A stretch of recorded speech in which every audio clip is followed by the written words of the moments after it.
ఇంకోటి ఏమంటారంటే Pawan Kalyan has suddenly become a Hindu defender, a Sanatani defender అని. Do have to become a defender for Sanatana Dharma? It is within my blood.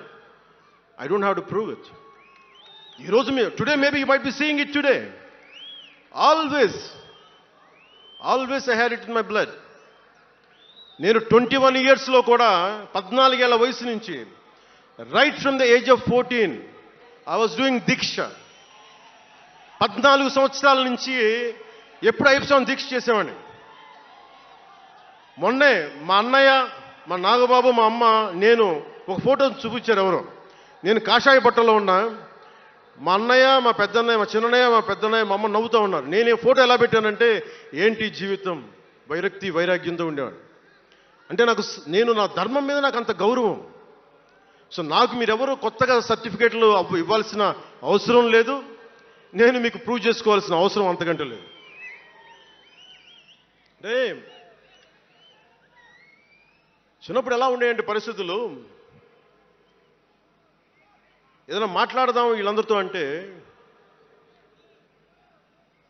సడన్గా నువ్వు తిరుపతి లడ్డూలు కల్తీ అయిపోతే నువ్వు ఎర్ర బట్టలు వేసుకొని ఇవన్నీ మాట్లాడుతున్నావు అంటే నేను చెప్పండి, మీరు ఇప్పుడు దాకా 219 టెంపుల్స్, 219 టెంపుల్స్ అపవిత్రం చేస్తే, మన అంతర్వేది రథాన్ని తగలబెడితే నేను వచ్చిండొచ్చు కదా.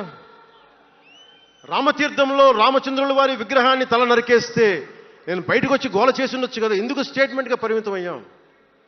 చిన్నప్పటి నుంచి మా ఇంట్లో రామనామ జపం ఉండేది. మా నాన్న ఉమ్మడి కమ్యూనిస్ట్ పార్టీ సభ్యుడు, ఎథీస్ట్ ఒకప్పుడు, టీన్స్లో 20లో. ఆయన మరి ఎలా మారిందో మనసు తెలియదు కానీ విపరీతం రామభక్తుడు అయిపోయాడు నేను పుట్టేటప్పటికి. మా ఇంట్లో ఎప్పుడూ రామనామమే ఉండేది. ఆ రామనామాన్ని జపిస్తూనే నాకు జబ్బు వచ్చినా మా నాన్న రామనామం చెప్పేవాడు. అలాంటి రామనామం జపించే మాకు రాముడి విగ్రహం తల నరికేస్తే కోపం రాకూడదంటారేంటి మీరు? ఇదే మీకు ఒక మహమ్మద్ ప్రవక్తకి పవిత్ర రంజాన్ మాసంలో మహమ్మద్ ప్రవక్తకి మీరు ఒక మాటని దూషించగలరా? దూషించి బతకగలరా? అల్లాని ఒక మాట అనగలరా? జీసస్ క్రైస్ట్ ఒక మాట అనగలరా? మేరీ మాతని ఒక మాట అనగలరా? కానీ పార్వతీ దేవిని తిడతారు, లక్ష్మీ మాతని తిడతారు. అంటే నువ్వు ఇస్లాంకి అపవిత్రం జరిగితే మాట్లాడితే సెక్యులరిజం, జగన్మాతకి కానీ, పార్వతీదేవికి కానీ, శివుడికి కానీ, రాముడికి కానీ, అయ్యప్పకి కానీ అపవిత్రం జరిగితే మా మనోభావాలు బాధపడకూడదు, గాయపడకూడదు, నోరు మూసుకొని కూర్చోవాలి.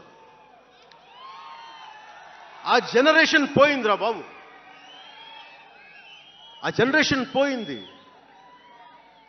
ఒక తప్పుని తప్పుగానే చెప్తాం. ఒక హిందువు ఒక ముస్లిం పట్ల తప్పు చేస్తే తప్పనే చెప్తాం. ఓల్డ్ సిటీలో ఉండే ఒక నాయకుడు 15 నిమిషాలు కళ్ళు మూసుకోండి, పోలీసుల్ని మేము హిందువులకి ఏంటో మేము చూపిస్తామంటే అది తప్పు పట్టకూడదంటే ఎట్లా? అది మతోన్మాదమా? ఏం మాట్లాడుతున్నారు మీరు? బతుకమ్మ బతుకమ్మ బతుకమ్మ అని చెప్పి బతుకమ్మ పాటని మీరు వెటకారం చేసి ఓల్డ్ సిటీ నాయకుడు మాట్లాడితే దాన్ని డిఫెండ్ చేసుకోవటం హిందూ అహంకారం అంటే నేను ఏం చెప్పండి? నేను అంటే అల్లాకు ఒక న్యాయం, మహమ్మద్కి ఒక న్యాయం, అమ్మవారికి ఇంకో న్యాయమా? అలా కుదరదు బాబు. ఈ ధర్మం అందరికీ సమాన అవకాశం ఇచ్చింది. సనాతన ధర్మం ఉండబట్టే విజయనగర రాజులు మస్జిద్ కట్టించారు. సనాతన ధర్మం కాబట్టే బంగ్లాదేశ్ని హిందువుల రక్తంతో తడిపి బంగ్లాదేశ్కి విముక్తి కలిగించాం. ఈ చరిత్ర తెలుసుకుంటే కదా. దేశ విభజన జరిగింది. మీరు ఎంతమందికి తెలుసు దేశ విభజన కష్టాలు? మీరు సినిమాలు నరుస్తారు, అక్కడ తాగిపోయారు మీరు. నేను అక్కడ తాగలా. నేను అమితాబ్కి ఫ్యాన్ని. నేను చిరంజీవి గారికి ఫ్యాన్ని, కానీ దేశానికి అంతకంటే పెద్ద ఫ్యాన్ నేను. అంటే మీరు మనందరికీ బాబాసాహెబ్ అంబేద్కర్ గారి గురించి తెలుసు. First law minister of Bharat. ఎక్కడికి వెళ్ళినా ఆయనకి 100 అడుగులో, తెలంగాణకి వెళ్ళినా ఆంధ్రాకి వెళ్ళినా 100 అడుగులో ఇంకా పైన విగ్రహం పెట్టి మనం ఆరాధిస్తాం. మీకు ఎవరికైనా తెలుసా? అంటే సనాతన ధర్మాన్ని తిడతా ఉంటారు. మీకు ఎవరికైనా తెలుసా? పాకిస్తాన్ ఫస్ట్ లా మినిస్టర్ దళిత కమ్యూనిటీకి చెందిన జోగేంద్రనాథ్ మండల్. ఆయన పేరు ఎప్పుడైనా విన్నారా? ఎంతమంది వినుంటారు? ఆయన ఏ పరిస్థితిలో చచ్చిపోయారో తెలుసా? ఆయన నేను భారతదేశాన్ని నమ్మను, పాకిస్తాన్ని నమ్ముతాను అంటే అంబేద్కర్ గారితో సహా చాలామంది వద్దని చెప్పినా కానీ ఆయన పాకిస్తాన్కి వెళ్ళిపోయి దాన్ని బంగ్లాదేశ్లో చాలా హిందూ జిల్లాలు కలిపేసి, ఆయన దళిత కులాల నుంచి వచ్చిన వ్యక్తి, అందరూ ఆయన మాటలు నమ్మి ఆయన సమాజం హిందువులందరూ ఉండిపోతే దేశ విభజన తర్వాత జరిగిన గొడవల్లో దాదాపు ఆయన కుటుంబంలో బంధువులందరినీ ఊచకోతకోసి చంపేశారు. పాకిస్తాన్ లా మినిస్టర్గా వెళ్ళిన వ్యక్తి భారతదేశానికి తిరిగి కాందీసుకుడుగా వచ్చి చనిపోయారు ఆయన. అంటే ఏం చెప్తున్నది ఇది? 10-12% ఉండే హిందువులు పాకిస్తాన్లో, 10-12% ఉండే హిందువులు ఉండే పాకిస్తాన్లో, బలూచిస్తాన్లో అంతమంది ఉండే హిందువులు ఈ రోజున 1%-2% పడిపోయారు. బంగ్లాదేశ్ గొడవల నుంచి హిందువులు పారిపోతున్నారు. మన దేశంలో అలా జరిగిందా? ఎంత మర్యాద ఇస్తాం ఇస్లాంకి? నా దగ్గర ఉండే వ్యక్తులను అడగండి, ఇస్లాం పాటించే నా దగ్గర ఉండే నా సన్నిహితులను అడగండి. ఇది పవన్ కళ్యాణ్ గొప్పతనం కాదు, సనాతన ధర్మం నాకు నేర్పింది ఇది. నువ్వు రాముణ్ణి ఆరాధించు, అల్లాని గౌరవించు, అల్లాని ద్వేషించమని మాకు సనాతన ధర్మం చెప్పలా. ఇది చెప్పాలి, అర్థం చేసుకోవాలి. ఈ సూడో సెక్యులరిస్టులు, కుహానా సెక్యులర్ వాదులు, నేను ఒకసారి వైజాగ్లో 19లో ఒక సీనియర్ నాయకుల్ని అడిగాను. నేనేమడిగానంటే, secularism, what is the true meaning of secularism అని. అలా మాట వచ్చి నేనేమడిగానంటే, మీరు ఒక హిందువు తప్పు చేస్తే ఖండించండి, ఒక ముస్లిం పట్ల ద్రోహం చేస్తే ఖండించండి, శిక్షించండి. అలాగే ఒక ముస్లిం ఒక హిందువుల్ని ద్వేషించినా దాడి చేసినా శిక్షించండి. ఇద్దరికి శిక్ష ఒకటే. అలా కాకుండా వీళ్ళనంటే ఓట్లు పోతాయి, వీళ్ళంటే ఓట్లు పోవని ఓట్లు రాజకీయం చేస్తేనే కదా ఈ రోజున ఇంత హైందవం భగవాన్ ఎందుకు ఉందంటే దీనివల్లే, because of pseudo secularist.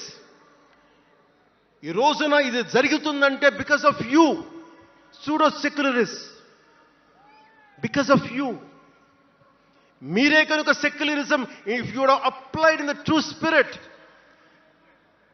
there would have no need for the changes what are there today. మీరు చేశారు తప్పులు. ఆ రోజు నేను అడిగా, ఓల్డ్ సిటీలో పాత బస్తీ హైదరాబాద్లో మీరు 15 నిమిషాలు మీరు కళ్ళు మూసుకోండి